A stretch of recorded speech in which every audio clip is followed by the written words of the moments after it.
dun, dun, dun, dun, dun, dun. Is that the theme? Can't remember. I don't remember.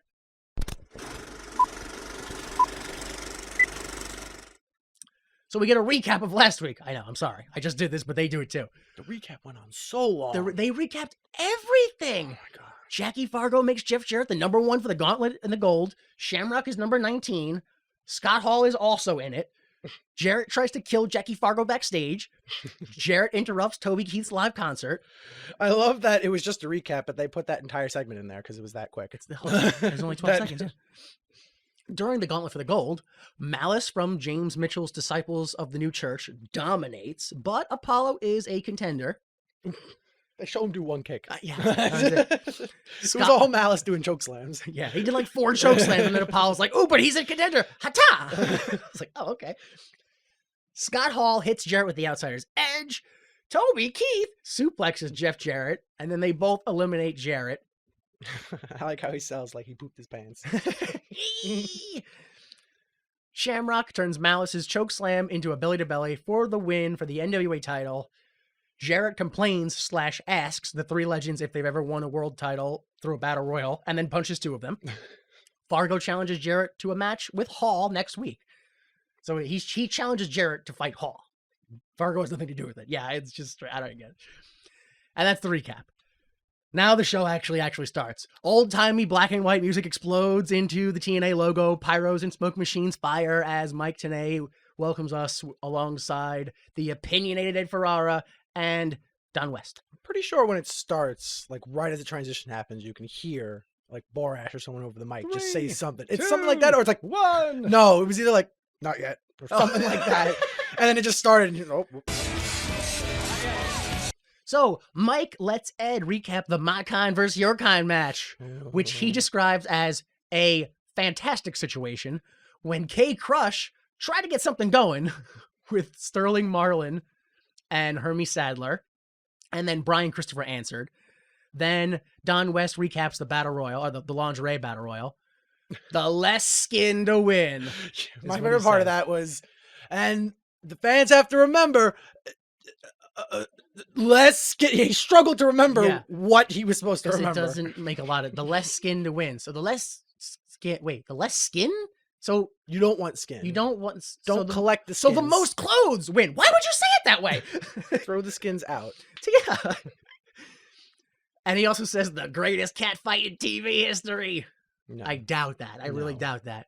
Have you? I don't even know who any of these women are. No. Mike Tenay mentions Scott Hall versus Jeff Jarrett and a round-robin X Division title tournament. We go into Seg 1. That was a tournament? That was, well, it was a round-robin tournament. Okay. Yeah. Yeah, all right. It was like a match, I thought. It was one match, but it was a tournament-style match. I liked it. I liked the idea of it. Yeah. I just didn't know that's what it was called. Yeah. All right, so segment 1. This match is 1 fall and 20-minute time limit. The chosen one, Jeff Jarrett, versus wrestling's true outlaw, Scott Hall, with the fabulous one, Jackie Fargo, and CMA's 2001 Male Vocal Artist of the Year, Toby Keith. Everybody has such a long moniker in this match. What the hell? This is where it gets weird, because they say this match is 1 fall, 20 minutes, making his way to the ring, Jeff Jarrett.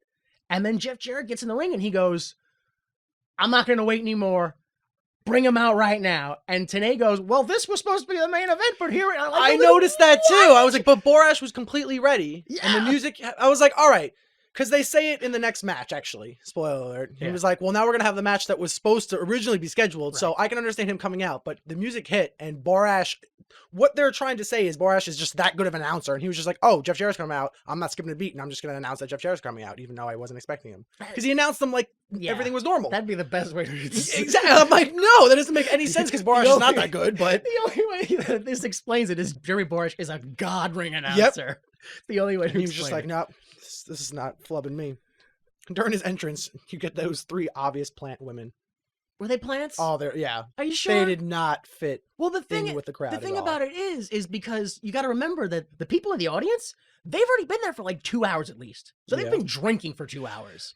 So they really can be that drunk. That's the thing. But who were they with? Did they just show up like, let's go see this The wrestling show? NWA? Yeah.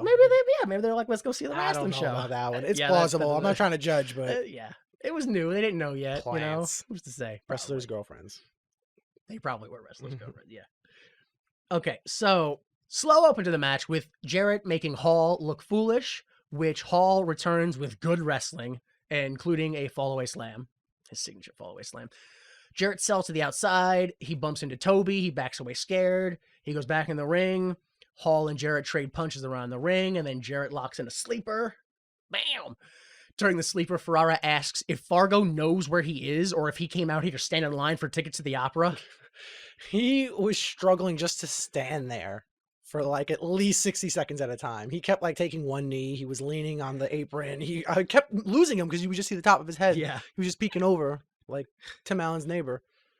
Yeah, I do think it was a little like ironic in that sense is that they made Jackie Fargo stand out there for the full whatever it was 5-minute match or 10-minute match or something like that. Stand though. But he desperately needed a chair. And then meanwhile, they gave chairs to the X Division wrestlers at the end of it. They're like, sit down in this chair. And they're like, no, I'm about to wrestle. I'm not going to sit down in a chair. I was just like, this is Episode 1. We respect where Right? we came from and all the legends. No. stand.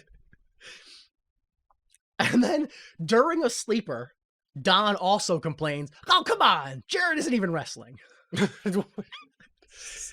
Don was saying other things. I was slowly learning their dynamic. Yeah. Tenay's nonstop just telling you what's happening in the ring. Right.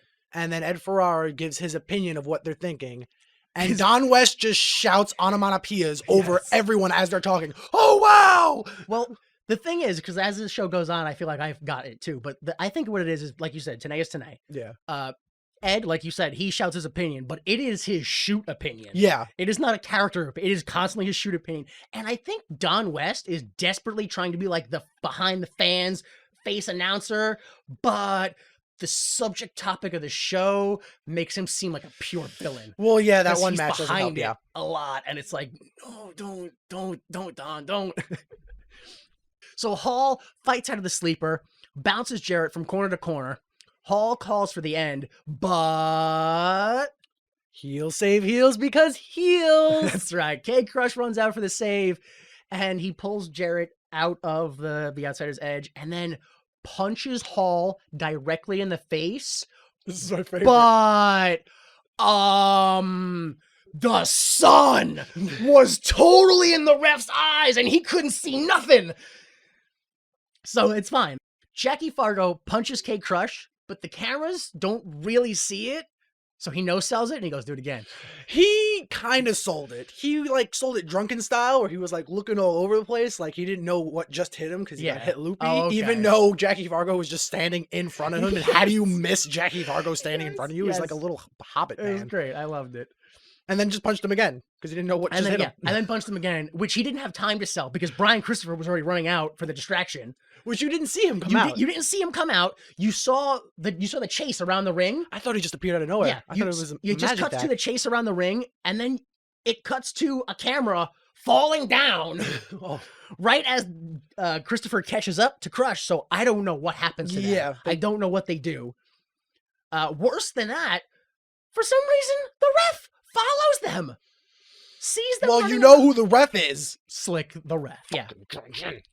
So Jeff Jarrett goes for the stroke, but Toby Keith enters the ring, gives him a low blow, and then Toby and Hall hit sort of a double face buster. Maybe they were going for a double stroke.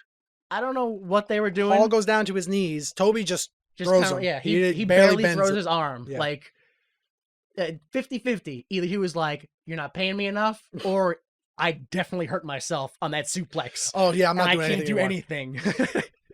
I didn't like that bump. No, yeah. So, yeah, double face buster. And this is fine because the ref isn't in the ring. No, he's not. So he has plenty of time to get out before the ref comes back in. Which he does, and Hall gets to 3. No move after that. No, he doesn't. What? He stands over the pin, staring at both of them, and the ref just gets in and counts 1, 2, 3. Oh, yeah. He's just standing there staring at him. That's right. And I'm like, how is this happening? So we immediately cut to the dancing girls. And Tenay says, I'm not sure anything was really settled here. Oh, my God. Match length, 7 minutes. Segment length, 10 minutes and 5 seconds. Your thoughts?